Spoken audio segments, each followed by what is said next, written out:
আসসালামু আলাইকুম। জানিয়ে দেব এই মুহূর্তে হাতে পাওয়া সর্বশেষ ভয়ঙ্কর কিছু আন্তর্জাতিক আপডেট বাংলা সংবাদ। শুরুতেই থাকছে সংবাদ শিরোনাম।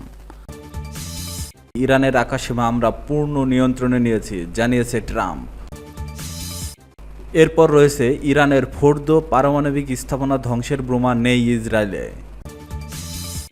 এখন শুনছিলেন সংবাদ শিরোনাম, এবার বিস্তারিত। প্রিয় দর্শক, আপনি যদি এই চ্যানেলে নতুন হয়ে থাকেন, ভিডিওটি দেখতে দেখতে চ্যানেলটি সাবস্ক্রাইব করে আমাদের সাথেই থাকুন। ইরানের আকাশসীমা আমরা পূর্ণ নিয়ন্ত্রণে নিয়েছি, জানিয়েছে ট্রাম্প। মার্কিন প্রেসিডেন্ট ডোনাল্ড ট্রাম্প বলেছেন, ইরানের আকাশসীমার উপর আমরা আমাদের সম্পূর্ণ নিয়ন্ত্রণে রয়েছে। মঙ্গলবার সোশ্যাল মিডিয়াতে এক পোস্টে একথা বলেন তিনি। পোস্টে ট্রাম্প লেখেন, ইরানের কাছে ভালো আকাশ পর্যবেক্ষণ যন্ত্র এবং অন্যান্য প্রতিরক্ষামূলক সরঞ্জাম প্রচুর পরিমাণে ছিল, কিন্তু সেগুলোর সঙ্গে আমেরিকার তৈরি সরঞ্জামের তুলনা হয় না। ভালোভাবে কেউ কিছু করলে সেটা করে আমেরিকার পুরনো দিনের সেই আমেরিকা। প্রতিবেদনে বলা হয়, যদিও মার্কিন বাহিনী সরাসরি যুদ্ধে অংশগ্রহণের ঘোষণা দেয়নি, এছাড়াও পোস্টে আমরা বলতে কাদের কথা বলতে বোঝানো হয়েছে তা স্পষ্ট নয়।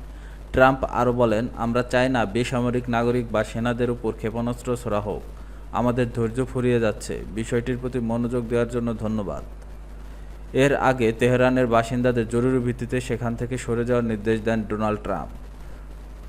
গতকাল সোমবার এক পোস্টে তিনি বলেন, যুক্তরাষ্ট্রের সাথে ইরানের পরমাণু চুক্তিতে পৌঁছানো উচিত ছিল, তবে ঠিক কী কারণে ট্রাম্পের এই হুঁশিয়ারি তা স্পষ্ট নয়।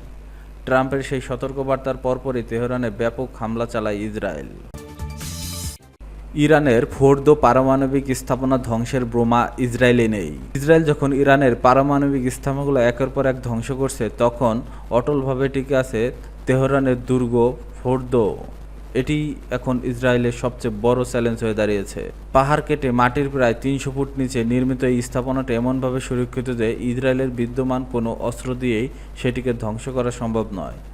বিশেষজ্ঞরা জানিয়েছে, কেবলমাত্র যুক্তরাষ্ট্রের হাতে থাকা GBU-57AB নামের বাংকার বাস্টার বোমাই এই ঘাটির গভীরে প্রবেশ করে একটি ধ্বংস করতে পারবে।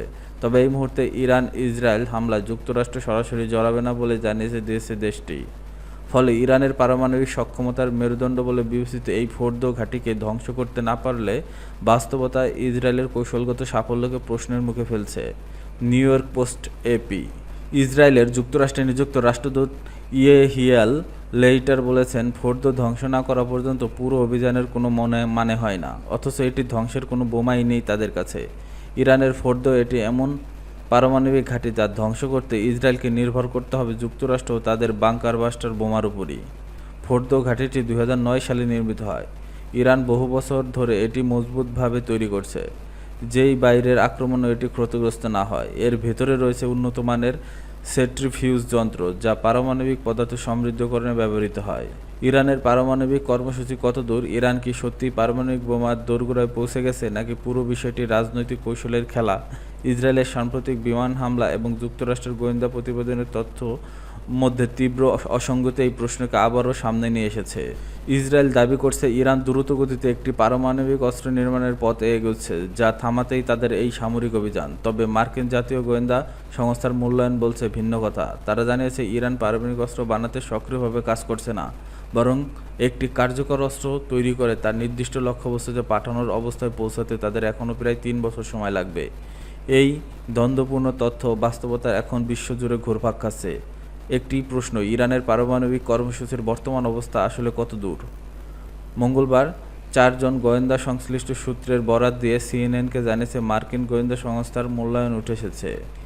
ইরান এই মুহূর্তে পারমাণবিক অস্ত্র তৈরির পথে সক্রিয় নয়, বরং এখন শুরু করলো একটি কার্যকর বোমা বানিয়ে তার নির্দিষ্ট লক্ষ্যে নিক্ষেপযোগ্য অবস্থায় আনতে তাদের কমপক্ষে 3 বছর সময় লাগবে।